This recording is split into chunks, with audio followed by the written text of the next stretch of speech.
Hello बच्चों, let's read the question. Show that Darwin's natural selection is based on theoretical, factual observations with an example for each. तो इस question में हमें दिखाना है कि जो डार्विन्स का नेचुरल सिलेक्शन थ्योरी थी वो बेस्ड हुई थी हमारी थियोरेटिकल एंड फैक्चुअल ऑब्जर्वेशन में।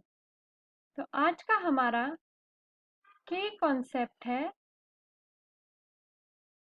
Natural selection. पहले हम समझेंगे कि नेचुरल सिलेक्शन होता क्या है। नेचुरल सिलेक्शन ये टर्म हमको दिया था चार्ल्स डार्विन ने। तो चार्ल्स डार्विन ने बोला था कि जो बेटर सूटेड ऑर्गेनिज्म है वो डोमिनेट करेगा एंड अडेप्ट कर पाएगा टू डिफरेंट एनवायरमेंटल कंडीशन। तो जिसकी वजह से ये रिप्रोड्यूस कर पाएगा at an higher rate and इसी ऑर्गेनिज्म का हमारा सर्वाइवल होगा। एंड इसी के साथ उन्होंने बोला कि जो पुअर सूटेड हमारा ऑर्गेनिज्म होगा जो हमारा एनवायरनमेंट के साथ अडाप्ट नहीं कर पाएगा उसको नेचर अपने आप ही एलिमिनेट कर देगी। तो ये कॉन्सेप्ट उन्होंने फाउंड करा था आफ्टर हिज वॉयज जो कि चला था फॉर 3 to 5 years, जिसमें उन्होंने डिफरेंट प्लेसेस में जाकर डिफरेंट डिस्कवरीज करी थी। तो इस थ्योरी का सबसे बड़ा जो और इम्पोर्टेंट एग्जाम्पल था वो था हमारा डार्विन फिंचेस। तो हुआ ये था जब चार्ल्स डार्विन गैलापेगोस आइलैंड पर पहुंचे तो उन्होंने देखा कि जो आइलैंड है वो डिफरेंट एनवायरनमेंट में डिवाइड हो चुका था।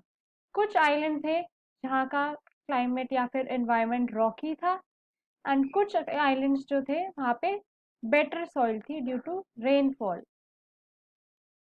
तो उन्होंने नोटिस करा एक स्मॉल बर्ड जो कि थी हमारी एक फिंच जो ओरिजिनली तो थी सीड ईटिंग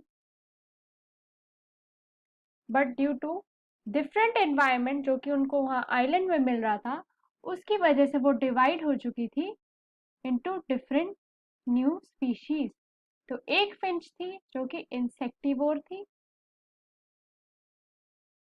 एक फिंच थी जो कि फ्रूट ईटिंग हो गई थी और सिमिलरली बाकी फिंच थी जो कि वेजिटेरियन बन गई थी।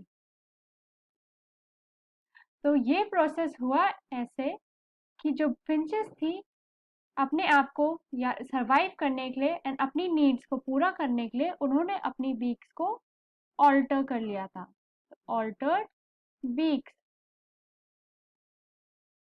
तो उस आइलैंड में हुआ ये जो हमारा ओरिजिनल फिंच था वो उस आइलैंड से डिसअपियर हो गया एंड उसकी जगह जो मोर अडेप्टिव हमारी जो नई स्पीशीज थी उन्होंने डोमिनेट कर लिया एंड इसी से उन्होंने एक्सप्लेन करा था हमारा एवोल्यूशन। तो डार्विन्स नेचुरल सिलेक्शन का हमारा मेन एग्जाम्पल या फिर सबसे मोस्ट इम्पॉर्टेंट एग्जाम्पल हो जाएगा Darwin finches. I hope you understood the question well. Best of luck.